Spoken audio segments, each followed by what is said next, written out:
आखिरी प्रयास। एक समय की बात है। एक राज्य में एक प्रतापी राजा राज करता था।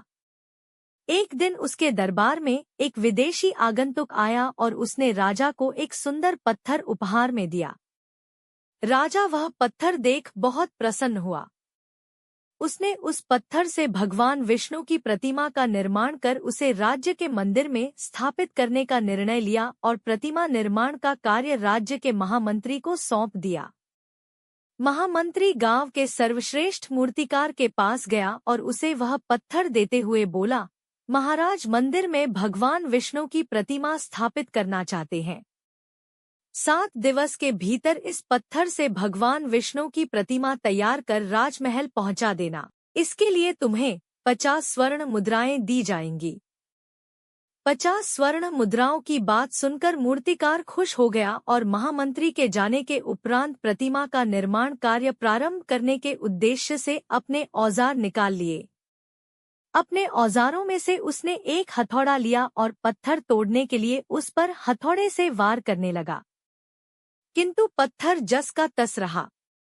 मूर्तिकार ने हथौड़े के कई वार पत्थर पर किए, किंतु पत्थर नहीं टूटा। 50 बार प्रयास करने के उपरांत मूर्तिकार ने अंतिम बार प्रयास करने के उद्देश्य से हथौड़ा उठाया, किंतु यह सोचकर हथौड़े पर प्रहार करने के पूर्व ही उसने हाथ खींच लिया कि जब 50 बार वार करने से पत्थर नहीं टूटा तो अब क्या टूटेगा। वह पत्थर लेकर वापस महामंत्री के पास गया और उसे यह कह वापस कर आया कि इस पत्थर को तोड़ना नामुमकिन है, इसलिए इससे भगवान विष्णु की प्रतिमा नहीं बन सकती।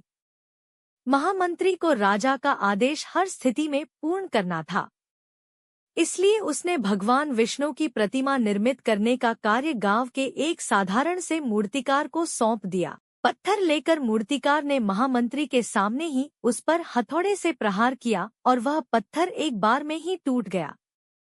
पत्थर टूटने के बाद मूर्तिकार प्रतिमा बनाने में जुट गया। इधर महामंत्री सोचने लगा कि काश पहले मूर्तिकार ने एक अंतिम प्रयास और किया होता तो सफल हो गया होता और 50 स्वर्ण मुद्राओं का हकदार बनता। सीख। मित्रों, हम भी अपने जीवन में ऐसी परिस्थितियों से दोचार होते रहते हैं।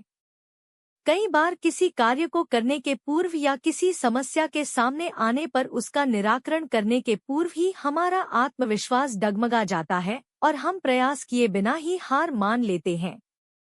कई बार हम 1-2 प्रयास में असफलता मिलने पर आगे प्रयास करना छोड़ देते हैं, जबकि हो सकता है कि कुछ प्रयास और करने पर कार्य पूर्ण हो जाता या समस्या का समाधान हो जाता। यदि जीवन में सफलता प्राप्त करनी है तो बार बार असफल होने पर भी तब तक प्रयास करना नहीं छोड़ना चाहिए जब तक सफलता नहीं मिल जाती। क्या पता जिस प्रयास को करने के पूर्व हम हाथ खींच ले वही हमारा अंतिम प्रयास हो और उसमें हमें कामयाबी प्राप्त हो जाए।